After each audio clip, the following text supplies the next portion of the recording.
What is going on, everyone? This is a Family Divided podcast, and I'm your host, Kyle Gagliardi. And joining me, as always, is my family, my blood, my cousin, unfortunately wearing that Chicago Bears jersey, Tyler Walk. Tyler, how we What's doing? up, cuz? How was your weekend, man? I mean, it was You got great. As you can yeah. see, I have a jersey on as well. The Indiana Hoosiers are heading to the national championship game. My weekend was great. You know what? That's a good start. That was a good start. How did it finish? The Packers choked to the Bears. Yeah, Yes! that happened. Finally. It happened. I'm not gonna give you, Congrats. I'm not gonna give you too much yet, thank you. Because I texted you and I was like, I don't know how they fucking won that game. But it was a wild Sunday for me. Oh, Saturday for me and Kabaki when we were here at my house. I thought you guys were going to make out for a second when I was seeing those videos, man. It was wild. And as I'm sure it was wild for the man you see on the screen below us, familiar face, familiar voice here at Family Divided, Zach Nickel, also a Bears fan and an Indiana fan, which, Nickel, this must feel like Probably the Bizarro best World. weekend. Is this Yeah. crazy for you right now? How you feeling? This is probably the best January football terms I've ever had because this would probably never happen again, possibly. So it's like, Kyle, I think you mentioned this tweet on our group message, but PFT from Barstool tweeted, if you're a Hoosiers Bears fan, you probably are 50% generally concerned that you are dead and none of this is real. And that's exactly how I feel. So, yeah, what a weekend. And I hope it's just as good next weekend. Nickel's just having a lot of momentum right now. He's going to get married this year. You're both getting married this year. So shout out to you guys all having all this momentum. The Bears, who we talked about it, the expectations were about probably 8 to 10 wins. I think most of us would have said going into this year. And it's crazy that we're sitting here where they legitimately have a chance to go to the Super Bowl, which is something that, Tyler, I don't think you saw coming in 2026. No, I definitely before the season thought that this was a 8 to 9 win team, and I would have been happy with some improvement after last year's horrendous season, one of the worst Bears seasons of all time. Now being followed up by one of the best seasons the Bears have had of all time, because this is just win after win after miracle after miracle. It is super fun to watch this team play, and they got a quarterback and a coach and a modern offense, which is kind of wild to say.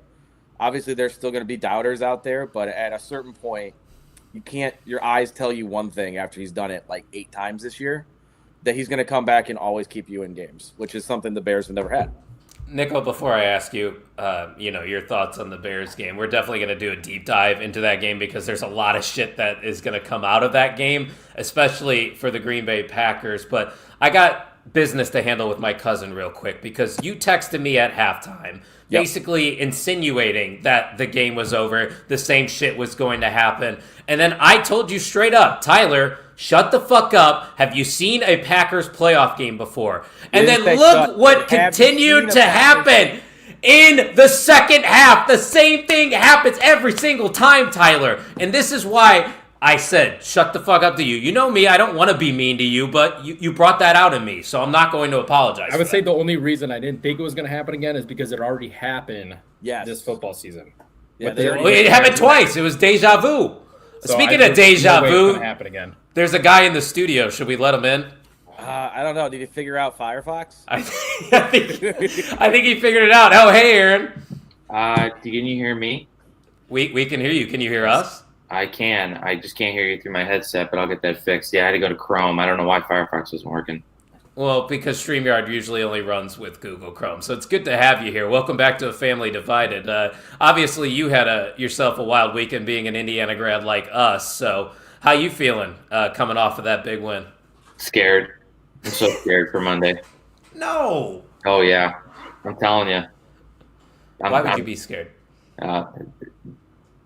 I think if there was a team built to beat this Indiana team, it's that team. That's a crazy talk. That's crazy I'm telling talk. you. I'm telling you. I think we should start with the NFL, though. We can end on a positive note because 3 of us went to IU, and we can end with the Hoosiers. Let's start at the top. Bears come back all the way to defeat the Packers after the Packers get off to that 21-3 lead. And let's be real, guys. That first half, the Packers absolutely dominated all facets of the game. The offense looked locked in. They were having their way. And then the script completely flipped in the second half once again, which seemed to be a common trend for us Packer fans all year. Matt LaFleur just gets conservative, doesn't want to push the pedal to the metal. We get complacent. The Bears make the plays they need to make, and disaster happens. So, Tyler, obviously, the first half, you probably were in disarray, probably assuming that, oh, here we go again, deja vu. But that second half, talk to me about it. How we feeling? About the first or second? You said second half? I don't know. Just tell me how you're feeling All about right, this so game, just- because there's a lot to digest as a whole. Literally, as like you were saying before Aaron jumped on, I was texting you. I'm like, this seems about right. Like, it's 21-3 at halftime. The Ben Johnson coaching, he's like going for it on fourth down on his own 30.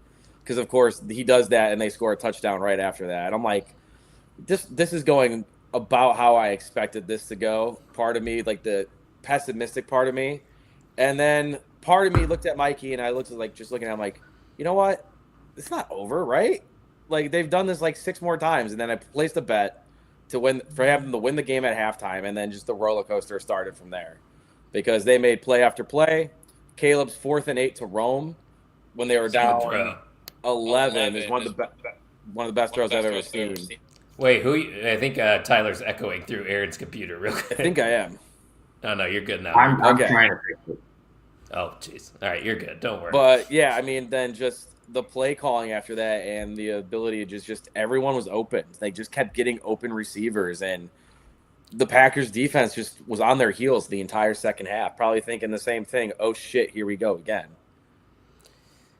I tell you what, I knew this was going to happen. I just knew something bad was going to happen right after you texted me, because you put that into the universe. You spoke that into existence. So I'm blaming everything on you. I originally was blaming Matt LaFleur. I'm putting it on Tyler now. But Nickel, a lot of emotions probably going through your head during that game. So take me through the overall vibe, because I know you were watching it with a bunch of Bears fans as well.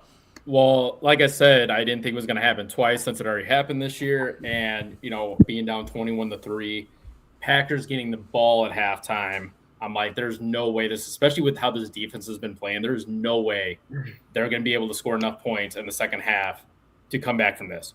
And then even going into the fourth quarter, I'm like, man, they've had a lot of opportunities to maybe tie this game at this point and couldn't. They couldn't get in the end zone.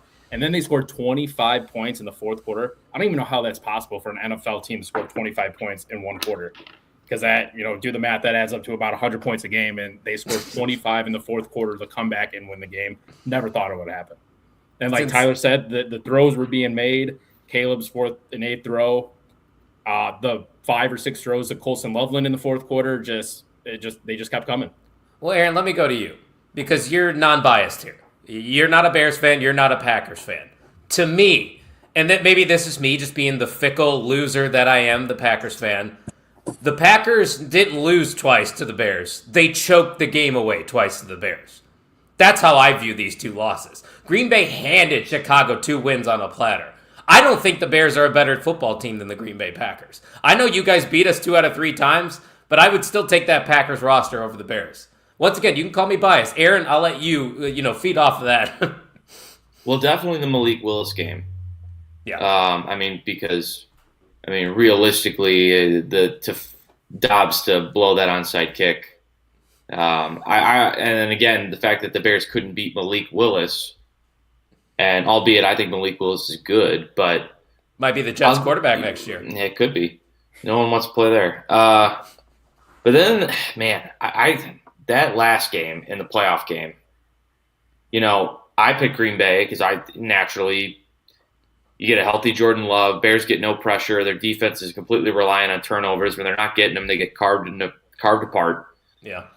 And that's what we saw in the first half. You had missed kicks. I don't know what your thought is on McManus, if he's good or not. Oh, he's gone. No, he has to be gone. No, I meant in terms of like what you thought of him as a kicker to begin with, if he's any good or not. But LaFleur's play calling was interesting. Always is. If you would have told me that Jordan Love threw for 300-some-odd yards, 4 touchdowns, and no picks, I would have said that the Bears got annihilated. He's the only quarterback to ever do that and lose. Yeah, I did see that. So, I don't know. The Bears have been doing this all year. These cardiac Bears in the fourth quarters of games. But I'm sure any Bears fan will admit that that's not sustainable, especially throughout this playoff, especially when Matt Stafford's coming into town with that offense. So I don't know, man. I really was shocked by that, to be quite honest. I know you said you weren't surprised, and that could be the Packers fan in you that has that doubt, but Trauma. I couldn't believe. I honestly couldn't believe it. There's so many instances that I can go back to in the playoffs where my hopes and dreams have just been shattered with the Green Bay Packers. The 49ers have multiple instances. I go back to the Cardinals game where they scored 40 plus and they still lost. I mean, the Seattle onside kick. And then you have this one here. Now, Tyler, I do have to give credit because, like you said, on plays like the 4th and 8, Caleb made the throws when he needed to make the throws. And that's how it's been all year. You can bring up the completion percentage because it was very poor. He was towards the bottom of the NFL in completion percentage for this year. But when it mattered the most, the Bears did what they needed to do, and Green Bay didn't. And that's as simple as that. Yeah, I mean, you could throw the completion percentage out the window, especially if the games keep coming down to this. You're like, the other team's looking at the other side of the field, and they're going, this guy's just going to make every throw possible to win a game. And it just keeps happening. People keep saying it's not going to happen. But again, if the Rams come in here this weekend and it's the same thing and the Bears are down 6 and somehow miraculously Cable has the ball with a minute left, what do you think is going to happen? They're probably going to end up winning the game because that's what the Bears have been doing all year. So they just keep finding ways to do that. They keep finding ways to get in the end zone. It's one of the best offenses they've had. But during that game, I mean, the Packers did choke a lot, but it does take 2 to tango. The Packers choking and the Bears executing at the same time down the stretch. Like, that was just – I mean, that just was the look at only it, way though. they were going to win that game. He hits one of those kicks, this game is not a game. No, yeah. If Jaden Reed catches the ball, this game's probably not a game. There's so many plays that I can point to, and once again, these are just excuses, right? Because Green Bay ultimately lost the game, and the Bears in the second half, intensified the defensive pressure, Nickel, which is why I think they took control of the game in the second half. Well, don't forget about the fumbles we couldn't get on. Yeah, well, that was another thing. The big man fumble was fucking hilarious. I mean, those are 3 things that could easily went our way. But, the defensive pressure, I mean, does show up on the stat sheet. But Montez Sweat, after I was, looking back on it and seeing a whole bunch of tweets, he was putting some pressure on Jordan Love. And that's when Jordan Love kind of got a little shaky in the fourth quarter. He had the intentional grounding. He had the delay of game. He was throwing at receivers' feet. He's the one at that left end that was getting a lot of pressure, which Jordan Love was not seen in the first half. So then when he saw that pressure, I think he just got a little rattled. And and then also the defenders, I know Kyler Gordon's been hurt. Jalen Johnson hasn't been himself all year, but those two really started playing a lot better too in the fourth quarter. They started keeping with their man. They weren't getting burned along the sidelines with Dobbs and Christian Watson. But yeah, I was defensive, especially in the fourth quarter was great. I know they gave up that long touchdown screen to Matthew Golden, but I think that was their only mistake in the second half defensively wise. Oh, I love that play. I relived that play. And that was his first touchdown of the year, wasn't it? That's why I loved it, because Bears fans were always talking shit about how bad he was, but it didn't matter in the end. That's for damn sure. Aaron, do you think this Bears defense has what it takes to get to the Super Bowl? Because, I don't see it. Nope. I don't. They're too turnover reliant. I mean, eventually this formula of them either relying on turnovers or just being an atrocious defense the entire game and praying that Caleb Williams and the offense brings him back, it's a formula that's not going to win against the better teams in the league sustainably, especially the team that is coming to Chicago on Sunday. You hear all this, well, Matt Stafford can't play in cold weather. Well, we'll see, pal. Matt Stafford's played in plenty cold weather games in his career. Right, I've always been a hater on the Packers receivers and still kind of am. I don't think they're bad, but I don't think there's no really good receiver. You got Devontae Adams and Puka Nacua coming into town. Good luck. I mean, the Bears they've done some miraculous things all season, so who knows? But Ben Johnson, Coach of the Year? No. Vrabel, not even close. Okay. I mean, the Patriots had 3 wins last year. Insane, yeah. They might have 4. But not like it matters. It's regardless, still an impressive turnaround. That's as good of a turnaround as you'll see in the NFL. So, well, this might be the toughest Coach of the Year, I think. Shanahan too, because of all those injuries. McDonald, you have Cohen. Cohen. I mean, there's a lot because I think Ben Johnson was like 4th in the odds, and which is crazy. I think any other year he would have probably been at least top 2. He definitely would have been. And then what a year for new coaches in general. That's tough for a new coach like that to win in his very first playoff game as a head coach too. And that's a pretty solid Packers team, let alone beat up. And I think that is another big reason why the Packers obviously limped literally into the playoffs. They lost their last 5 right after they lost Micah Parsons. And something that Tyler, you and I talked about before we hit record, Devontae Wyatt is almost a bigger loss because that's the guy that stops the run for you. And they really never had that presence. You look at the Ravens game, for example, where Derrick Henry ran all over the place. The Packers were beat up all year. They never really just got the puzzle pieces together. I think now, after sitting on it for 2 days, personally, I think you do have to run it back with Matt LaFleur just based on the contract situation of a lot of their players because you're going to have to make some tough decisions after these next few years. Like this offseason, they got to think about Quay Walker, what they're going to do with him, Rashawn Gary, Romeo Dobbs. And then the next year, you got to decide what's going to happen with Christian Watson and Jaden Reed. So that's why I think instead of changing things right now, at least for me, I've turned the corner. I think LaFleur has to stay in Green Bay. I know it's a interesting question to ask you as a Bears fan, Tyler, but if you're the Packers situation, would you keep LaFleur in that system? I mean, what's your options? There's not many options. Harbaugh. I mean, okay, you want Jim Harbaugh. McDaniels. McDaniels? No.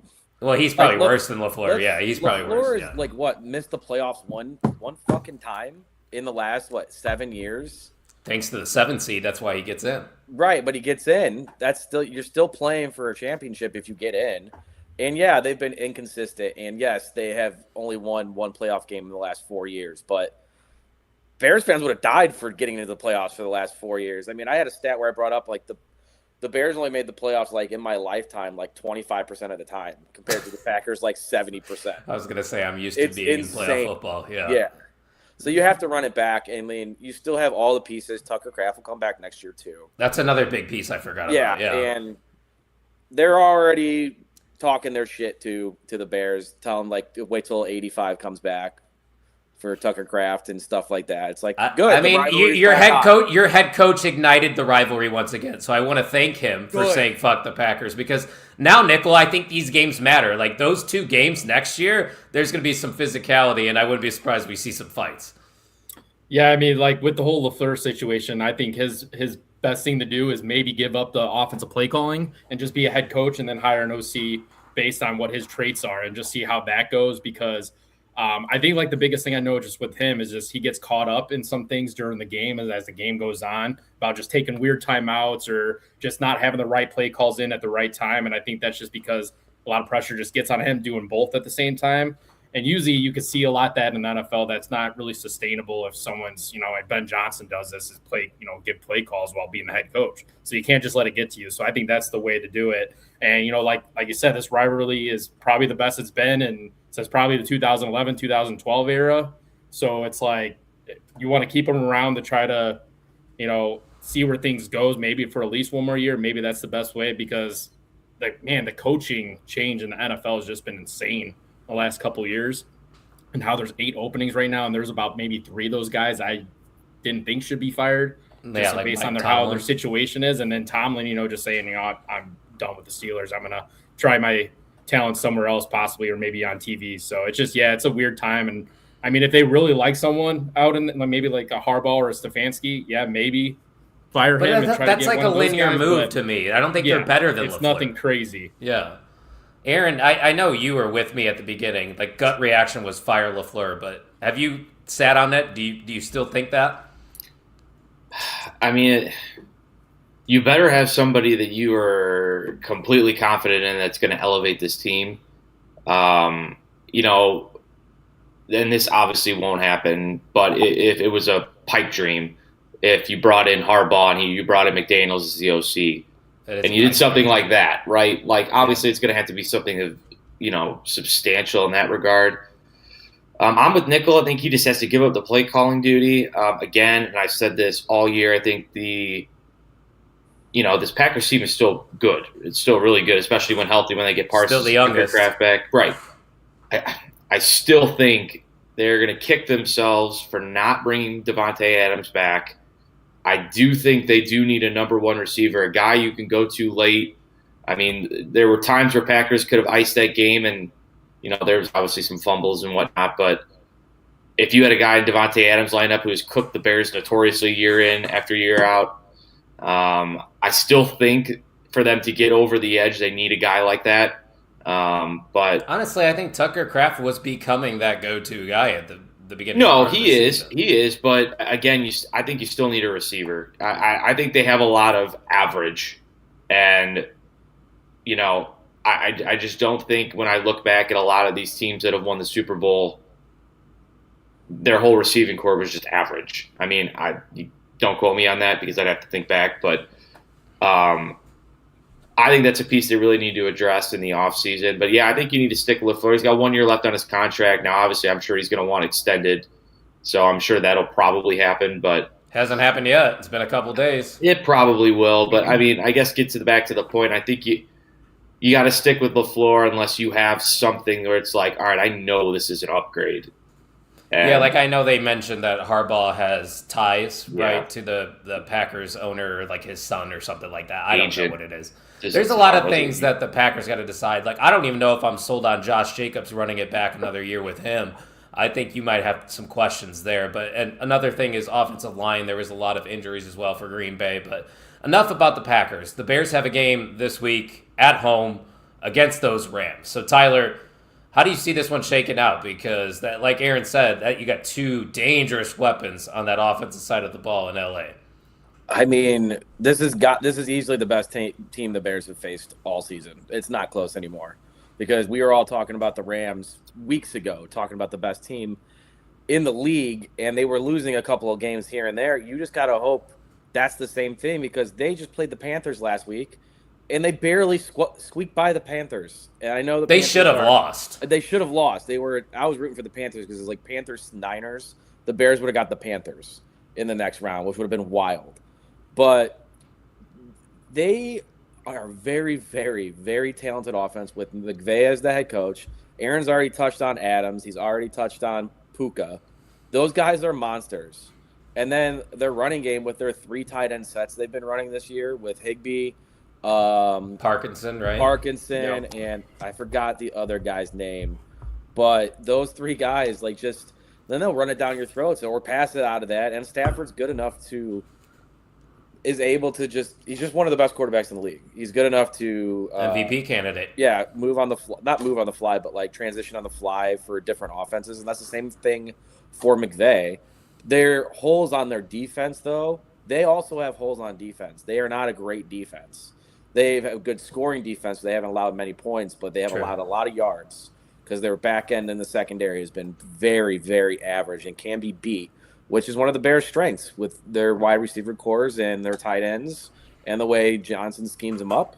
And they can also run the ball. It's not like the Rams can't. It's just going to be a high-scoring game, and the Bears need to be ready on defense because if they show up like they did last week to start the game, I don't think the Rams are going to let them in the game at all because it'll be too late because the Rams will start putting the pressure on them. My prediction, honestly, I'm going to be biased and say the Bears squeak one out somehow. Look at this confident Tyler. Wait, hold on. Imagine telling when we started this podcast Tyler, that you're confident in a Bears win in the playoffs. I mean, the only factor is I understand it's like Stafford has played in cold weather, but for some reason the Rams are 1-9 in games less than 30 degrees in the last 10 games.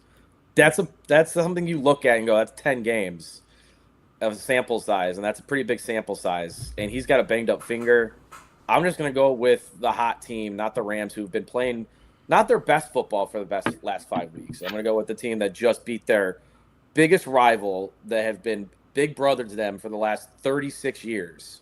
I'm going to go with that team to make it to the title games. I think the Bears sneak one out and shock everybody again. Nico, where's those confidence levels at over there? You got to be feeling good. Like what Tyler said, if what happened last week happens again, where their offense starts slow, their defense gives up a lot of yards, a lot of touchdowns, they ain't coming back against the Rams. I don't think so because the Rams are going to have their way with the offense against the Bears defense. And then like what Tyler was saying with the Rams defense, I think the Bears could score some points on them, put some yards up on them. So I think if anything for them to win this game is probably going to have to be a shootout in a cold weather environment. I don't know how likely that is, because usually in the cold weather environments you see more defense, nonetheless, Low scoring game, and low scoring games. So, like I said, they got to start off hot. They can't go into Run the ball. halftime having 3 points, having 6 points, having not even like 13 points. I mean, you gotta score when you can. You got to get in the end zone. Honestly, with the Rams, like a lot of people are talking, like, yeah, Stafford has more interceptions outside. The coldest game they played in this year, I think, was 47 degrees. So how are they going to be playing in 10-degree weather on Sunday night in Chicago? That remains to be seen. But I mean, if you could force, Stafford to turn the ball over in these cold weather environments, that's how you beat them. So I think it's going to come down to the wire again. I don't think the Bears in this one is going to let up an 18-point lead at one point. It might get to a 10-point lead at some point before halftime, but I don't think it's going to be a shootout or a blowout. I think Bears keep it close, but the Rams are just too good. They find ways to win. I thought they were going to lose that Panthers game. Guess what? They had the ball back with a minute and 30 seconds left, ended up scoring right away. I just can't see them letting up a game like this, and I think they're ready. But I think the Bears keep it close. I think they lose maybe by 3, 4. Which is, I think, around the spread. So I was gonna say, what is the spread? But I think it's about 3.5 right now. Yeah, that makes sense, especially with it being in Chicago. But Aaron, I think if the Bears are gonna win this game, you obviously are gonna have to keep running the ball. And what they did against Green Bay, at least what they were trying to do against Green Bay, was have that time of possession and keep the ball out of the hands of the other team. And I think that's the formula if the Bears are gonna beat LA. Yep. I mean, the setting's exactly what they want. You're at home and it's going to be cold as shit. So they're going to have to run the ball. They're going to have to capitalize, especially in the red zone. I mean, Colson Loveland is a dog. I mean, that's a guy. What a game he had against Green Bay. He's been rolling. So obviously utilize him. But yeah, man, you're not going to come. You're not pulling what you pulled in Green Bay against this team. So. They're gonna have to get turnovers. They're gonna have to find a way. And Stafford has a tendency to throw. I mean, he threw when Carolina beat him the first time. He threw like 3 picks. I mean, it's not like it's out of the realm. He had 3 against the Atlanta and 2 against the Panthers. So it's not out of the realm of possibility. But you also got to remind yourself that this Rams team tagged that Seattle defense for 37 points. On that thriller, what was that Thursday night game? Yeah. So, I mean, you could obviously see how potent this offense can be. And if, Caleb doesn't usually turn the ball over. His 2 interceptions last game, I don't really think too much of. So he's usually pretty good with the ball. But, I mean, I think the Bears are going to have to play I don't think they have to play perfect, but they have to play to their identity as well as they can if they have a shot in this one. And, I mean, it's the NFL. Anybody can win on any given day. So, but I think the Rams win. I'd say Rams by like 10. I'm just worried because, man, the players and the fan base were celebrating like they just won the Super Bowl. Are they going to have any energy left? Oh, God. I hate that narrative, too. Nobody wants to argue. Game. No, but I do think, to your point, all that emotion going into that, do you have an emotional letdown? I mean, people talk about that all the time, and that is a real thing. It is a real thing. That is a real thing. So you got to be ready. That's as high as that's the highest they've been in a long time. Since when? Is that the greatest Bears moment since when? Fill in the blank. I would say that is the greatest Bears moment since Devin Hester returned the Super Bowl kickoff for a touchdown. Okay. Oh, wow. Wow, that's far back. Find me a better one, please. Go ahead. Nickel, can you find a better moment than beating the Packers there?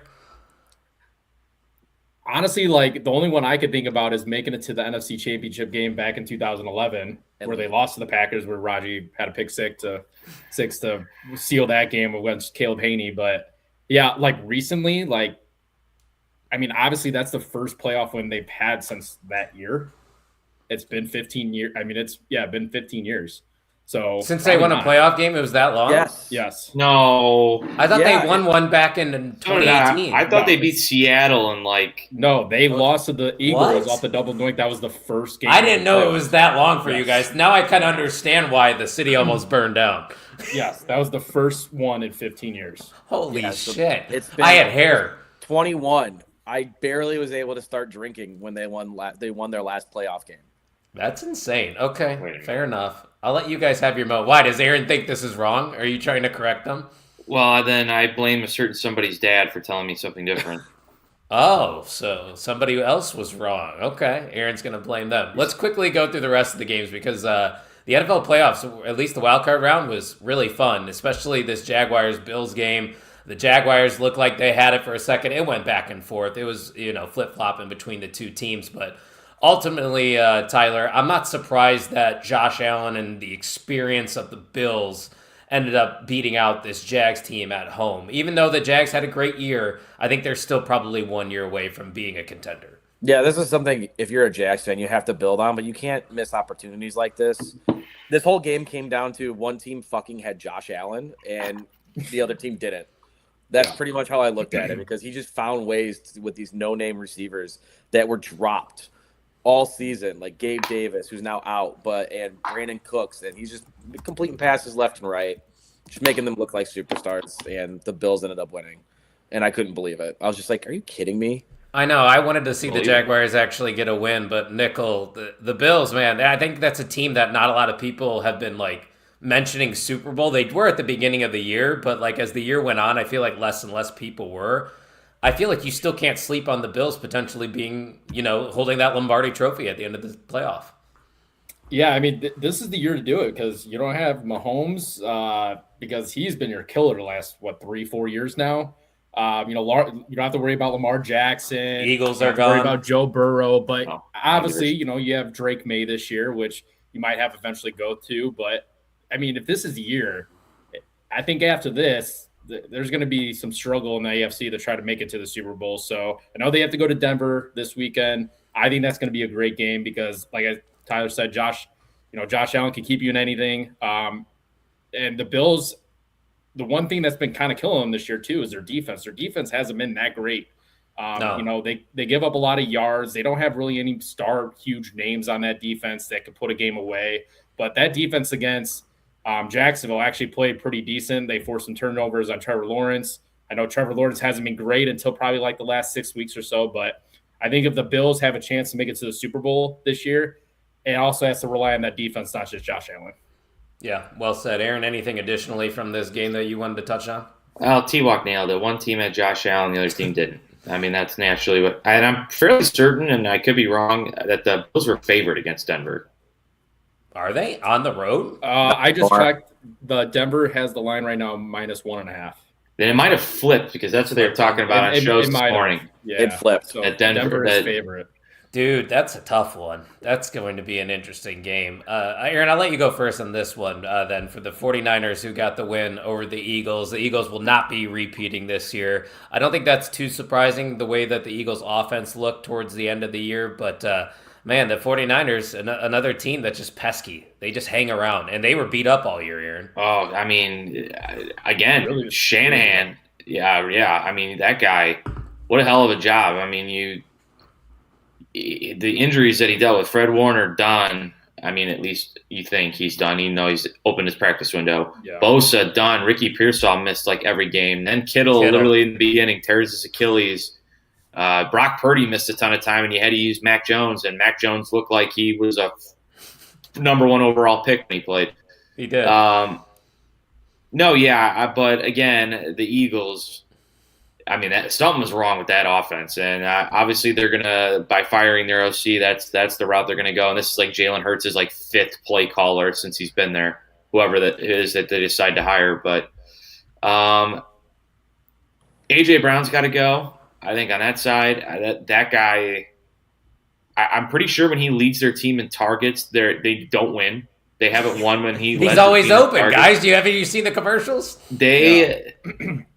It's just added pressure on Jalen Hurts. It's unnecessary. He's fighting with people on the sidelines.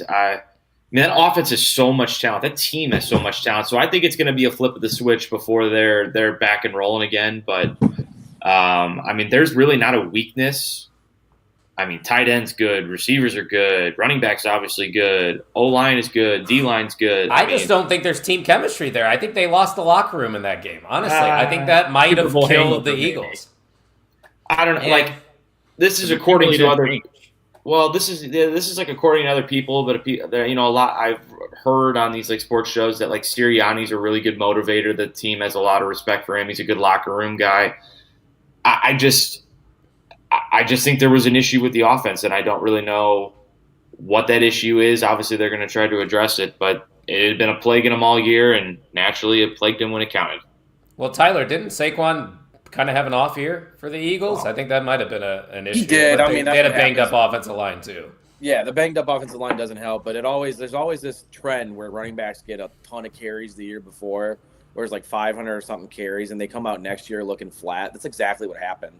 They couldn't get any sustained running game going, and when they did, teams figured out after the Super Bowl, because as soon as this offense came out to play, that Jalen Hurts can't throw on the run, so that is not a good sign. So teams were trying to get him outside of the pocket, which is something is weird for a defense to do, because he just couldn't do it. You'd see the offense and then it looked plain and vanilla and boring. Yeah. But like, didn't he go outside the pocket? You'd think he would run. No, he would just miss an open pass. I think it's time that we just say Jalen Hurts is overrated. I would say he's properly rated. He got a Super Bowl MVP. He's been to 2 Super Bowls. Where would you rank him? Because to me, I don't put him top 10. No, he's probably not anymore. Like, coming into this year, he was just because of the Super Bowl win. But yeah, who's not over anymore. him? He's fallen far. Who's over what? Him. You better not say Justin Herbert, because that guy. I would take Lamar Jackson, Josh Allen, Patrick Mahomes, Jordan Love. I probably would take Justin Herbert. No, that guy turns into a pumpkin in the playoffs. Dak Prescott. I'd take Dak. I'd take Dak over Jalen Hurts. Yes, I would take Dak. Hurts is a weird one to, I think, rank, just because like his style of play is just so unique. It is. With him, just like, I think like staying in the pocket and getting pressured, it's not that great. He can't make like that back shoulder throw, or he can't go. You know, his deep ball is questionable, but if he gets out of the pocket, kind of hits, you know, his check down guys and stuff, he could lead a team just like he did last year. He's a creator. That's what he is. He's a creator. Out of the backfield. It's like when you're playing the college football video game, backfield creator. You got to recruit those guys because then they can scramble out of the pocket. Other game here, Patriots defeated the Chargers 16-3. Nickel, I don't know what the hell happened to the Chargers here, or maybe it's just credit to the Patriots defense. The Chargers offense is just, to me, and I don't know what the numbers are or anything, just haven't looked that great. And I know they've dealt with some injuries also, especially in the running back game, but and their offensive line has been dismantled this year. So, the Patriots have a great defense. That's, Vrabel's specialty. And this Patriots defense, I think, behind the Texans is probably the best defense in the AFC. So, Herbert would just, I don't know if he's had his injury problems with his hand and everything like that. But once he got some pressure on him, he just looked lost. He couldn't find his guys, and they just couldn't establish a run game, and that's what killed him. What do you do in LA now, though, Tyler? I don't see how you could fix this team. Get healthy. Their entire offensive line was shuffled the entire season. Yeah, it was bad. It got worse and worse as the season went on, to the point where I was like, yeah, oh, Rashawn Slater going out was huge.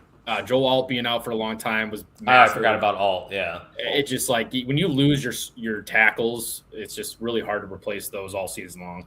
And I think they lost a guard and another guard at a certain point. Yeah, and it was okay, we were talking about Herbert not being great, because when we get to the playoffs, he chokes, which pretty much he's gone the entire time. Yeah, we'll see how he is with a healthy offensive line, because he did not have one this year. It was one of the worst in the league. No, this was just they snuck in and they got beat by the better team. He's a pumpkin. I'm out. He's done. I mean, not done. He's still good, but that top 10 conversation, I don't think. His playoff performances are so bad. And yes, his offensive line was decimated. I get that. But watching that game, I don't know, man. Every playoff performance, I don't think you realize how big of a loss it could be to have all those guys out on the offensive line. Oh, they scored 3 points. Yeah, I know. I mean, You're a playoff team with Keenan Allen and Quentin Hampton's Johnson healthy, and Ladd right? McConkey and Amarion Hampton. Yeah, he's Like, if healthy. you're a great quarterback, I've seen them do it with less. And it's Sure. not like this is just the first time. He's been a pumpkin in every playoff game. I mean, credit to New England, though, because like Nichols said, Oh, yeah, they're great. aside of Houston, I think that's probably the best defense left in the playoff right now. So that could be your AFC Championship game, right? Or are they playing each other? Is it They're Patriots, playing Texans? The The Patriots. Texans. Okay, gotcha. Yeah. That's going to be, what's the over-under in that game? That's what I want to know. I have it pulled 40, up here. I'm gonna 40 and a half. My guess. It's 40 and a half, yeah. Wow. Yeah, I Yeah. mean, that's about right. It's about right. Those are Yeah, two good be a defenses. dogfight.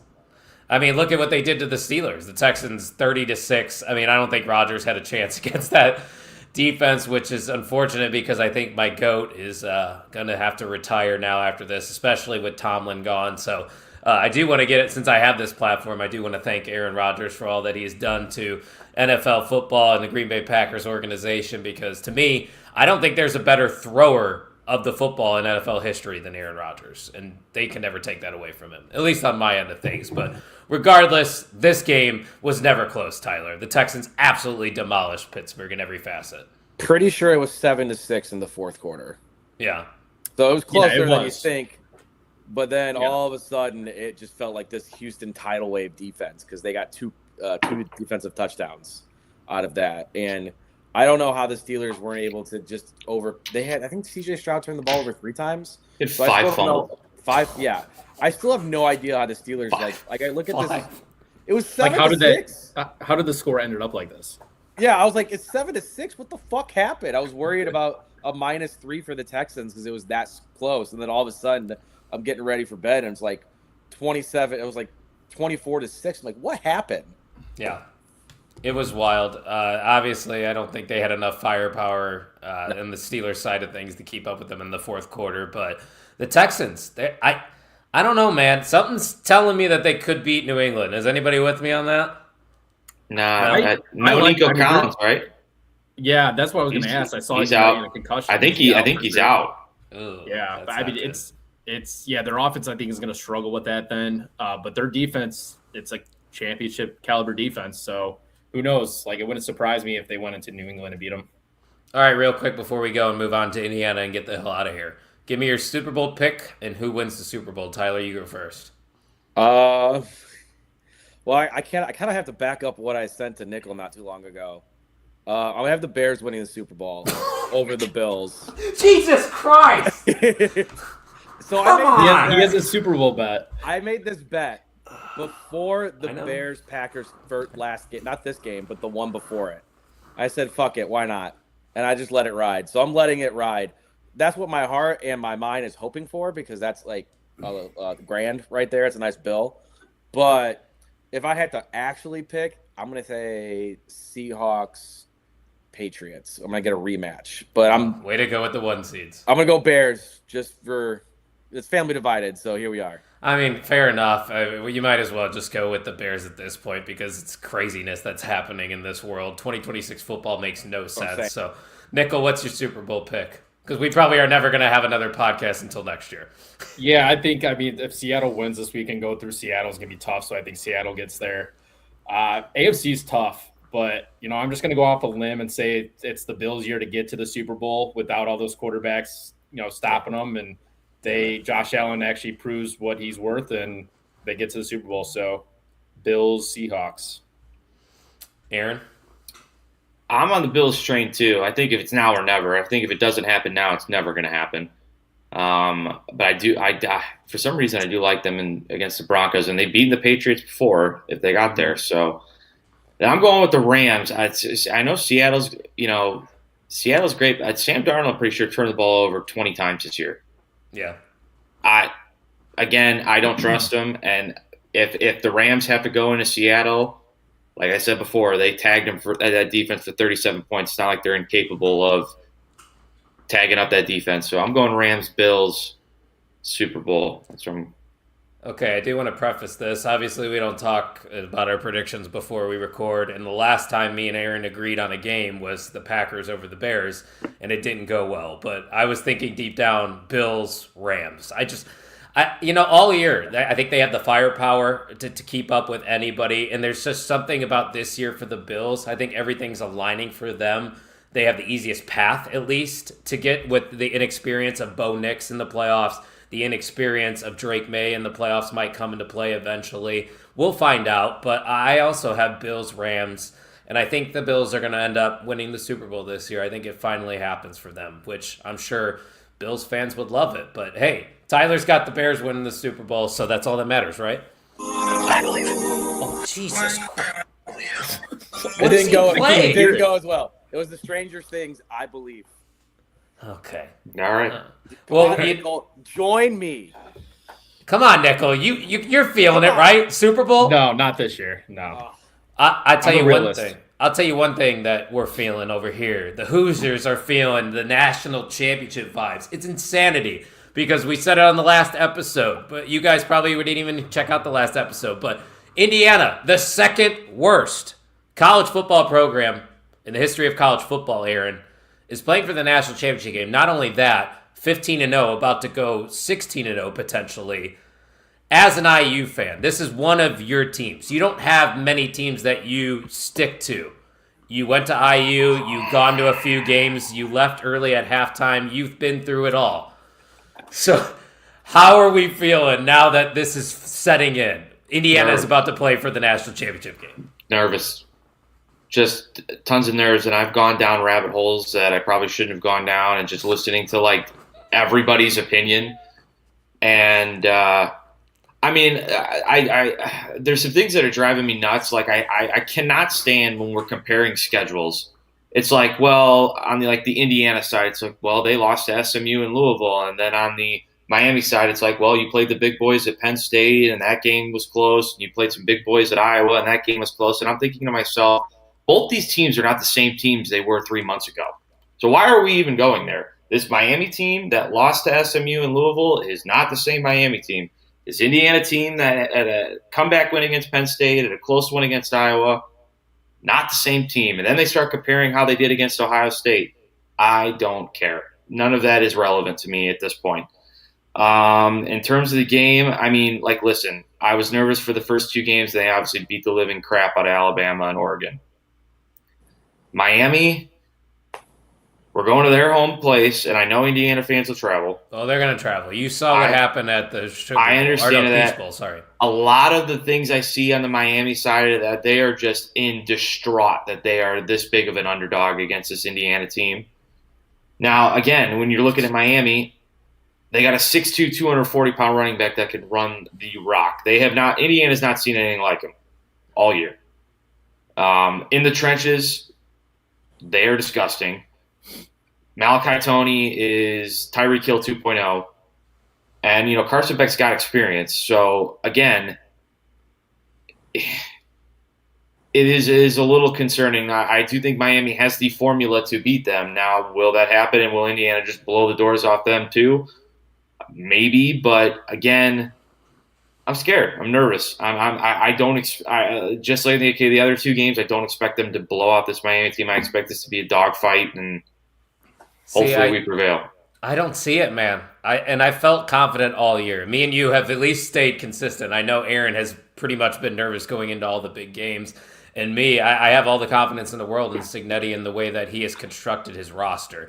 And to the people that are now accusing Indiana of cheating just because they got to the national championship game, fuck you. Cignetti figured out the transfer portal before you, and they're going to be here for a while. Who's saying that? Oh, there's plenty. There's plenty of chatter, especially. They got to find a new narrative, Tyler. You don't know what's going on Twitter between IU and whoever they play. There's always a new narrative that comes out. What was the narrative that Oregon fans were saying, guys? There had to have been a narrative before that game that they just like the ones I've been recently the hearing players. is they're cheating and their roster is very old. Yeah, The roster is old, but he cares? figured out how to fucking play the game with these transfer portals. He brought all these guys from JMU. You got an average age with grown men of 23. He's doing exactly what the NCAA is allowing him to do. And as you've caught last year a playoff appearance and now this year a national championship appearance. Why are we getting mad at people? Here's a concept. Maybe Cignetti and the staff are just good at developing players. I mean, because he brought all all those guys with him. all those JMU guys were once recruits, Yeah. and they brought them over to a bigger stage, and all those guys seemingly got better. And again, people with that narrative are people whose opinions don't matter. Nobody Sure. with a shred of credibility is saying that, but no, there's talks that Cignetti might be the best coach in the country, especially if he wins this game. He is two-time coach of the year, probably going to win the national championship. He's probably going to get a statue outside of Memorial Stadium in the next couple months. So I don't see any world where Miami contends. Don't get me wrong. Miami has a really good defense. And yes, Carson Beck does have experience. But he hasn't faced the most complete team in college football history. I'm not saying here that this Indiana team is the best college football team in history because the talent on the 2019 LSU team is better. But as a whole, I think this Indiana team has no flaws, Nickel. And that's why going into this game, I think it's Indiana by 20. That's how I'm feeling right now. I mean, I'm confident. I don't know if I'm that confident. It's gonna rely on the trenches. I mean, Miami is good on both sides of the ball in the trenches. IU is too, but they're just a little bit smaller. And this reminds me kind of like the Ohio State Big Ten championship game, or maybe the Iowa game. 3 months ago it was. I think we were watching at Aaron's.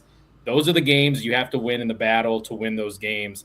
Yeah, they had some ups and downs in those games, but you got to rely on your quarterback. Mendoza's been great. You got to rely on your secondary. The secondary has been great. You got to rely on your wide receivers. Nickel, can we talk about Mendoza for a second? What is it? What's the incompletions to touchdown ratio right now? He had 5 touchdowns last game, and then he had 8 to 5 incompletions. Yeah, I think it's 8 to 5. 8 to 5. Completion. Insane. Yeah, he's been amazing, and I mean, when he has to step up, he does, and it's just crazy. He has a lot of help with the receivers. We have great receivers, but his ball placement has been amazing, especially these last 2 months. And I think especially in that Peach Bowl and Rose Bowl. So I think he's going to outplay Beck, and I think that's where it comes down to. And I think the secondary of IU is going to outplay the secondary of Miami, and I think that it's just what it's going to come down to. He earned the number 1 pick in that game. It literally changed the way we're looking at mock drafts going forward because now Moore is staying back at Oregon, and you also have Raiola who's going there. Aaron, that's a whole other situation now that becomes interesting in the Big Ten, but we don't need to talk about them because we're here to talk about Indiana. But Tyler, let me ask you first before we get out of here, since you are the Notre Dame fan here, which is crazy that Indiana might win a national championship game before Notre Dame in our lifetimes. But regardless, how do you see the national championship game going between these two? On that statement, the Notre Dame chokes just like the Packers did the last couple of years. So okay, it's we didn't have to bring the Packers up again. Fuck you. No, hold on. You know what I have to? No, I'm just kidding. I'm not going to run the terrorist video. Should have. But wait, are you talking about this one?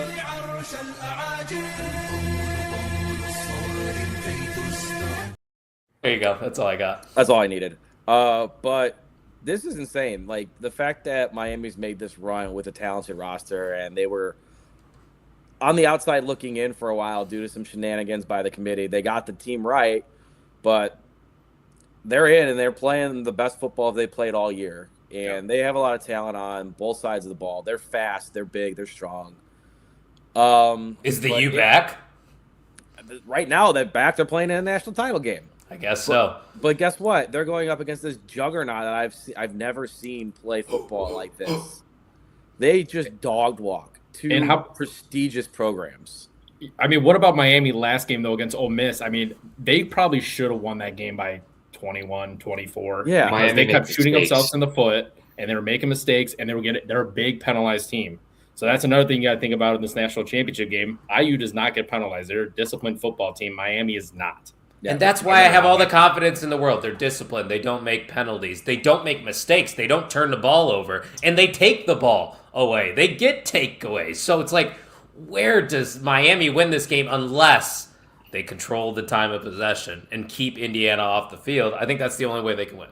I think they got to go Miami's going to have to go toe-to-toe with Indiana drive for drive. Like, it's going to be one of those games. I don't even think it's going to be a high-scoring game, though, so I don't think it's going to be like that. Well, I mean, if this one team scores a touchdown, Miami's going to have to do it. They're going to fall behind.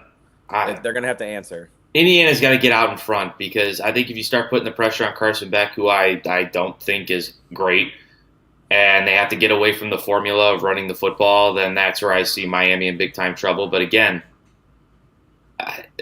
they beat Ohio State, they beat Texas A&M, they beat Ole Miss, and yeah, like Nichols said, and that they should have beat Ole Miss by a lot more because Miami does make mistakes, especially penalties and some dumb penalties that they got. But I don't know. I just think Miami does have the formula to beat them. It's just a matter if they execute it or not, which we'll find out on Monday.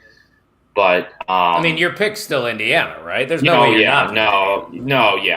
You can't bet against this team. I refuse, especially after the last two games. I mean, again, we're in uncharted territory. We've never been here where it's like, oh, I think Indiana can go beat Alabama. I think Indiana can go beat Oregon twice. Like, this is new waters, so it's kind of hard to get used to a little bit. But again, yeah, I'm not going to pick against them. But there's no way. The blowout narrative, I'm not aboard on that one, especially when it's at Miami's home stadium.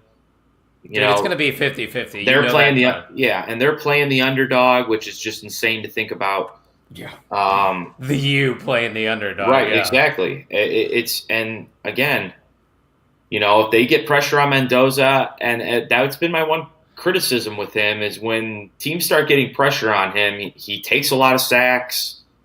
So the Miami has the players and the capability to do it. Now, will they do it? We'll find out. But this isn't like Indiana's playing a team that doesn't have the capabilities to match them. So, I'm not saying that they're like completely going to outclass them, but I don't know. I got a lot of confidence going into this one. It's gonna matter in the trenches. That's how it's gonna be. I think I'll say.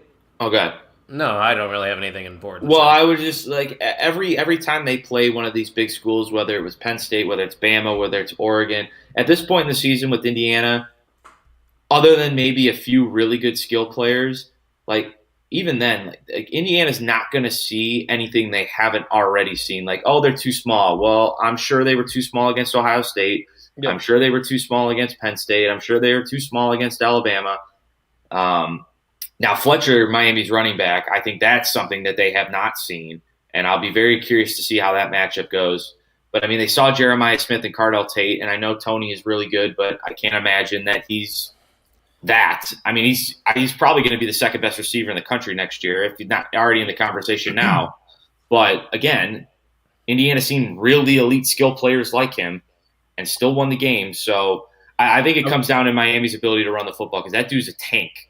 I think it comes down maybe to both teams because you're mentioning the running game. You're looking back on the good defensive lines they played. Ohio State, Iowa, even Penn State at times, they couldn't run the ball.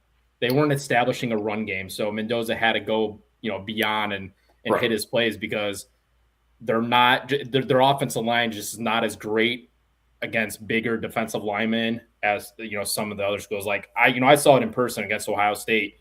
They just couldn't run the ball. That's why they weren't scoring points. And the same thing, I think, went for the Iowa game. Yeah, like Michigan has the firepower, obviously, to contend here. I just don't see a lot of people picking them with confidence. Miami. Yeah, I meant Miami. You know what I mean. I don't know, man. I don't know. We're gonna see. I'm gonna be nervous. Tell. We live in a crazy world because look at what Nickel is wearing right now, and he's actually got a smile on his face. If he wore that combination right there 5 years ago, he wouldn't be smiling. Let me ask you this, and I know they've been rolling this out. If Indiana doesn't win this game, does this completely defeat everything that they've accomplished this year? No. I don't think so. I mean, no. I do. Obviously, it's like 8.5 point spread. So, I mean, they're kind of expected to win it at this point. But I just think, Indiana football being in the national championship alone is it puts them on the map. Yeah, I get it. What he's been doing with the program. I mean, just in everything. The future and the years to come, I think too. I don't think it'd be disappointing, but I don't think it's for nothing. I don't know. Set him up for the future success. So no, it's not a failure. Fair. I don't disagree with you there, but I feel like if they don't win it now, then it's like, oh, that sucks. Yeah, because this is the year to do it. But then it's like, can a team like this ever win it? Ever. So Well, they may think never that. win it again if they don't win it here. You're right. If you, I see what but you're if saying. you want to be elevated into that same class with all these elite other programs, this is a game you got to win.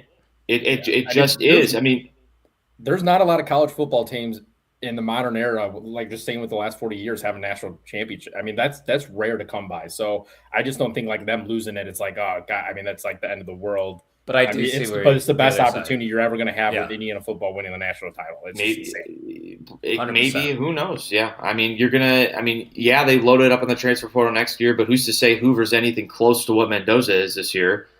No, college, everything changed in college. Yeah, it's so hard to predict what next year will look like. It's a lot harder. There could be a completely different team we've never seen that emerges and gets into the playoffs. Because you could say the same thing about Miami too, not winning a national title since 2001. They're like, this is our time now again because like we have I get it. This big powerhouse and we haven't won in 20 plus years. This is our time. I wonder if a Bella Danger is going to be there. Then they might win. Did you see the meme going around that like they had like a Bella Danger with the Miami logo, then they had Johnny Sins with the IU logo. Like, this is what's gonna happen. That's pretty funny. Hell yeah, that is exactly what's gonna happen because we're gonna be living in a world where we can say Indiana football is national champions. Oh, I can't wait. It's gonna be fantastic. And Tyler gets to enjoy being a Bears fan for another week, maybe. We'll see what happens. Hey, right? I'm happy for IU too. As a Notre Dame fan, I have no ill will towards IU. This is fun for me too. You're the last team to beat us. Yeah, we're the last team to beat you. You guys haven't got your retribution yet. I thought they were going to go on a collision course this year, and I guess that just wasn't meant to be. Maybe next year, huh? I don't know. Like you said, everything changes. That's why you cannot lose this game. You're right. You got it. It's both sides, Aaron. It is disappointing, but I don't think it's a disappointment of a season, if that makes sense. Greatest season in history for IU, but when you get these opportunities, you cannot fuck them up. I've watched Notre Dame do this last year, and they had all the momentum, and they fucked it up. Yeah. I think winning this game just sets it just changes everything. I really do. They become the new Alabama, hypothetically. Well, and not to say, I don't know about that, but like, not to say that things have not already changed because clearly they have. But like, to have that national championship in your back pocket, I think it's the ultimate selling point to anybody in any argument. It's like, well, we won the national championship. It's basically just generational wealth. It's like setting up your kids for the next 3 years. Yeah, winning the lottery. That's what you got to do, Hoosiers. Get it done. We could see an Indiana football championship before a Notre Dame football championship in our lifetimes, a IU basketball championship in our lifetimes, and a Purdue basketball championship in our lifetimes. The last one's the craziest because Purdue basketball. No, watch. It'll be such a weird year where Indiana wins in football and then Purdue finally wins the basketball championship. Watch. I'm not trying to speak that into existence by any means, but I do want to get the hell out of here. So, guys, thank you for joining us once again. Tyler, I don't know when the hell we're going to record next. Maybe we'll do a Super Bowl show. Maybe if the Bears go to the Super Bowl. Oh yeah, we'll do one. Yeah, if the Bears do it, we will do one. Never say never in this 2025, 2026 NFL season. It's been a wild year. Can you give me a good, better, best on the way out, and then just give me a rah speech? Come on, fire up the Bears. That's it. I wanted you. What? I can't even hear you breaking up on my end. You're like back and I can't one more time. Here we go from the top. Good, better, best. Never let it rest. When your good gets better, your better gets best. There you go. 1, 2, 3. We're the hell out of here. See ya.